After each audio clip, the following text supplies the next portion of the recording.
Coucou, c'est Logan et aujourd'hui nouvelle vidéo sur la NBA. Bon, je vais pas parler des All-Star Games, je vais faire un truc spécial, restez connectés. Là j'ai envie de parler de l'Afrique et de la NBA. Tu vas comprendre pourquoi, reste connecté.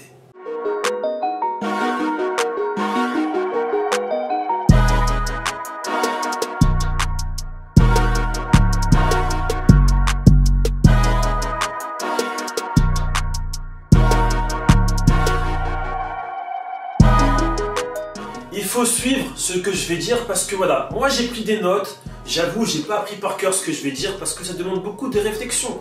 Donc écoutez et je sais pas, kiffez le moment, tu vois ce que je veux dire? Kiffez le moment. Donc là, on commence directement en parlant de la NBA qui compte lancer une ligue africaine basketball.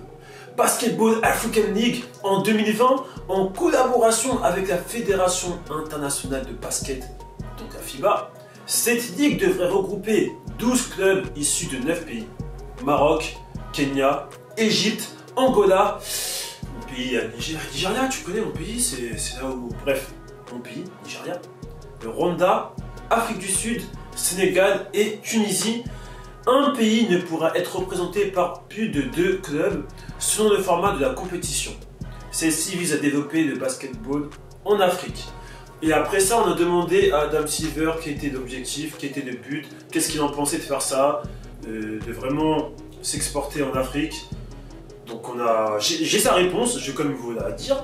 Ce championnat est une étape supplémentaire importante pour la poursuite du développement du basket en Afrique, a déclaré le patron de la NBA. Et moi, je pense que c'est vraiment quelque chose de bien de s'ouvrir vers l'Afrique parce qu'il y a quand même de très grands joueurs qui sont là-bas. Et je trouve que... Enfin, je peux dire ça comme ça, mais la NBA, c'est vraiment... La NBA, ils gèrent que des joueurs d'Amérique. Ils commencent vraiment à se développer aussi en Europe. L'Asie, c'est pas encore ça, mais vraiment, Europe, ça commence vraiment à se développer. Là, on a l'arrivée de Luka Doncic, Frank Ntilikina, Hideo Kobo. Franchement, là, l'Europe, ça commence à faire du ça en NBA. Bon, après, je n'oublie pas aussi les Curry, on a des Zion Williamson, des Trae Young qui sont là, des Dennis Smith Jr., des nouveaux joueurs qui font du sale. Mais quand même, parler de l'Afrique, c'est vraiment important parce que je sais que là-bas, il y a des très grands joueurs. Bon, ils n'ont pas des médias de ouf. Même, je sais pas s'ils ont des médias qui peuvent vraiment les mettre en avant, tu vois. Et je trouve que c'est vraiment beau de faire ça. Et j'ai carrément cité quelques grands joueurs qui viennent d'Afrique. Joel Embiid. C'est un Camerounais, Luc Mbamute, Bismack Biyombo, Hamidou Diallo, je pense qu'il voilà, vient quand même d'Afrique, celui qui a gagné les concours de dunk, Gorgui Dieng, Salah Merri, je crois que c'est un Tunisien, Serge Ibaka, il y a beaucoup de monde, pardon, je peux pas parler qui viennent d'Afrique, et je trouve que c'est super sympa, et j'aimerais inviter quelqu'un aujourd'hui avec moi, c'est mon caméraman CJ. Je sais pas s'il m'entend. Ouais, voilà, non, je suis là. Même lui, il n'est pas au courant, tu vois. Même lui, il n'est pas au courant. Donc, hey, let's go. Oh, ok, super intro. Donc, vas-y, voilà. Présente-toi déjà. Sinel Juice. Voilà, vous savez déjà. Je travaille sur le Hoops and Fair avec mon frère Dog Logan. C'est ça. Je travaille avec lui tous les jours. C'est ma meuf. On va couper ce part. C'est moi qui gère le montage.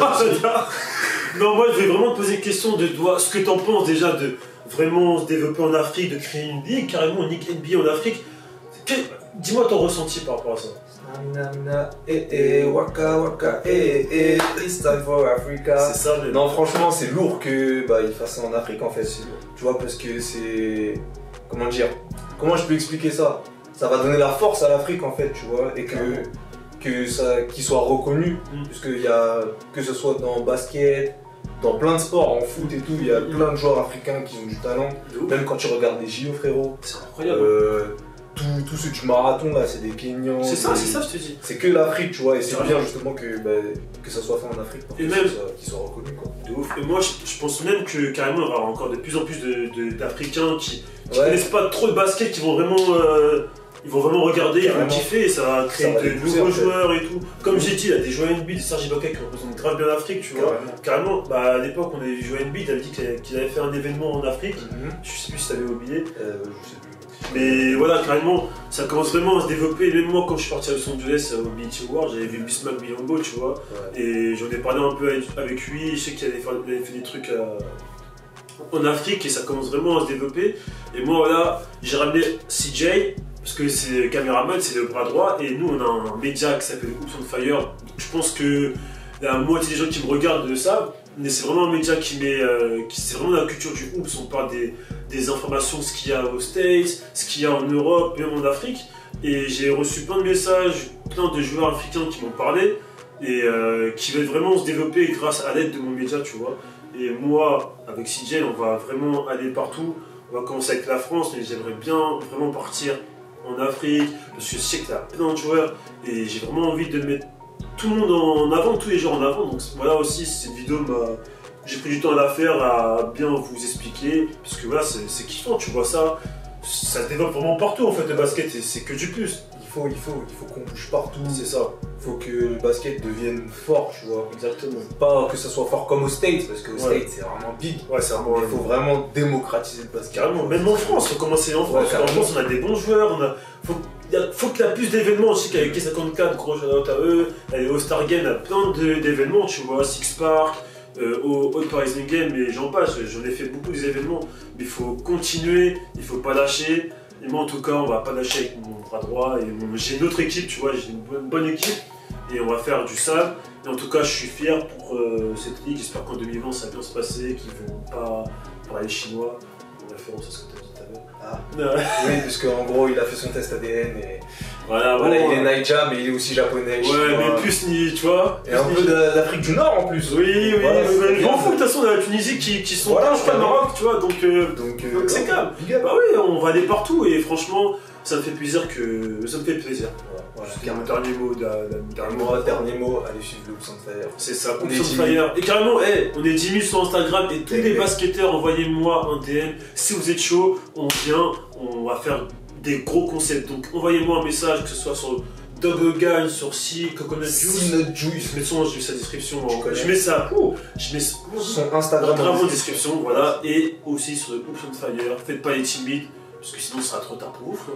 Ah non, je vous ai prévenu. On dit tout, on dit tout, nous. Voilà, c'était ma fin de ma vidéo. C'était Nogan avec C'était Sinut. Au revoir.